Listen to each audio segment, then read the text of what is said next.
shutdown showdown. So what will the House of Representatives actually do? Let's ask a key Republican lawmaker, Representative Kevin Brady. He is the chairman of the Joint Economic Committee. He joins us from Capitol Hill. Also joining me is Bloomberg's Megan Hughes, and we've got Daniel Alpert from Westwood Capitol. Let's begin with you, Congressman Brady. How do you see this playing out over the next 72 hours? Well, I think it hasn't been decided yet, but my guess is House Republicans meeting tomorrow are going to do a couple things. One, we're going to insist on shrinking the size of government, so we're going to keep these sequester savings in place. Secondly, you know, ObamaCare is not ready for families and patients, and it does tremendous harm to our economy. So you're going to see us continue to fight to dismantle it in every way that we can. But bottom line is, I don't, at the end of the day, think the government will shut down. Hey, Congressman Brady, Megan Hughes here. What does that mean exactly, dismantle it? Do you think that, would you be more inclined to try to delay Obamacare rather than defund Obamacare? And do you think that that's realistic? Well, what we know is that the White House admittedly has delayed this for a year for businesses. We think they ought to do the same thing for workers and families. It's equally not ready for them. There's key provisions, you know, expanding the IRS power into your health care, we think is wrong. American public, we think, agrees with it. So there's a number of provisions in there that I think we can attack. Daniel Alpert, is Congress and the president playing with fire? Absolutely. I mean, I wrote a book recently called The Age of Oversupply about how incredibly competitive the globe has become. And at this point, we have a couple of sectors in this economy, healthcare and education, but we are falling so far behind and it's actually making us uncompetitive. We need to find a more efficient way to provide healthcare. ObamaCare is that way. And playing with this is just utter nonsense, to say nothing of the fact that having a showdown in Congress over the deficit and debt at this point, in an environment in which, quite frankly, the economy is barely chugging along, doesn't make any sense. Congressman Brady, how do you respond to people that say, look, you guys are all adults, you should be able to figure something else, don't put us through this late night end of the session bargaining that we've been used to living with? Why don't you guys all figure this out together? You know, I agree with that. Republicans started early on laying out what we think is a reasonable way to get our deficits and debt under control. What our worry is, this economy is the weakest recovery since World War II. What's holding it back, our local businesses tell us, the fear of higher health care costs from Obamacare, the fear of higher taxes. We're seeing just a tsunami of regulation and red tape on top of them. We want to remove those roadblocks, and so we think both to reduce the deficit and get this very struggling economy going, we ought to be talking about these issues and not, as the president suggests, just hiding from them. But Congressman, earlier today we heard from the president. He said Obamacare is a done deal. Those were his words. What do you do as House Speaker John Boehner, and are you with the group of Republicans who would prefer a government shutdown would risk a government shutdown over this Obamacare issue? Well, one, the president's being a little hypocritical.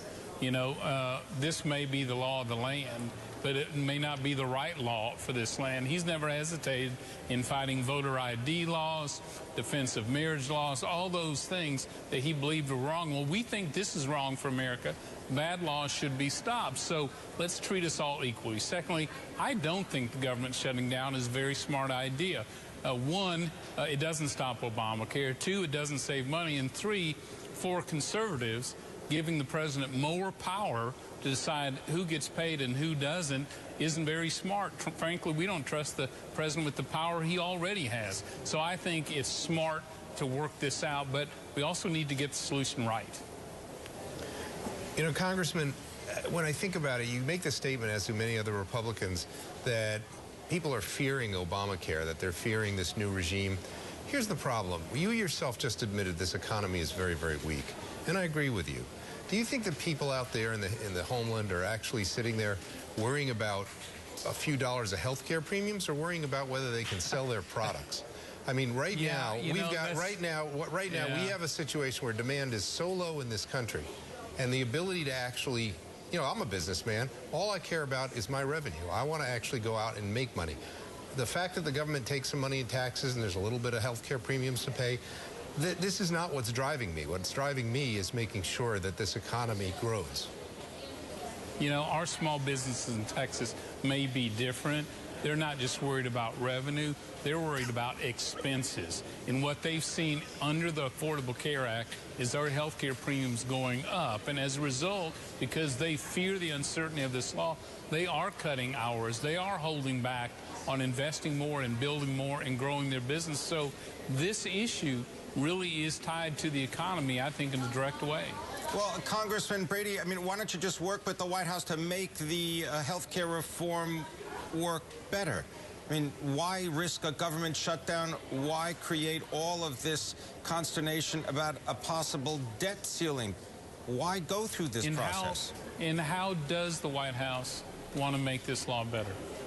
Well, why don't you put together some proposals and then you can do that? But why hold the government and the nation hostage? We don't lack for proposals on how to fix this broken law, but tell me again which one the White House has proposed. Well, hasn't the case already gone to the Supreme Court, and the Supreme Court has ruled and said this is legal, and they're waiting to put together these online exchanges? Why not work with them to just get the exchanges up and running? And I may have missed the answer. And so what White House proposal has come forward to fix this broken law? The truth of the matter is there isn't any. You know, they spent all the time trying to sell this law and trying to make their promises come true. It hasn't on price, on affordability. People can't keep the law, the health care they were promised. The $2,500 savings never materialized. They're struggling at this point. Our argument has been, if this law isn't right, let's repeal it and find the right bipartisan solution rather than the one that was shoved through Congress in the dark of night, which is still has actually grown more unpopular with the American public than when it was signed into law. Those are red flags, and I don't think we should experiment with our local workers, patients, people who count on their health care. Oh, Congressman Brady, a couple of points on the president's health care law. In terms of what we heard from the president today, he did say if someone has ideas about how to make it better, I would work with them.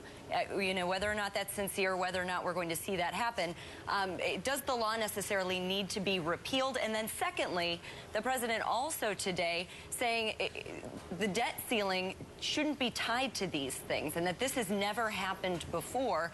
And he said, look, the government paying its own bills isn't doing me any favor. I have no reason to negotiate all of these other things on the Republican wish list. What do you say to that? Well, unfortunately, yeah, he's wrong on both counts. One, it's been 3 years since this law was passed. The White House has never yet even suggested working together with us to fix this in any area of it. Secondly, he's wrong on the fact that the debt ceiling has been used by Democrats, held Republican presidents hostage.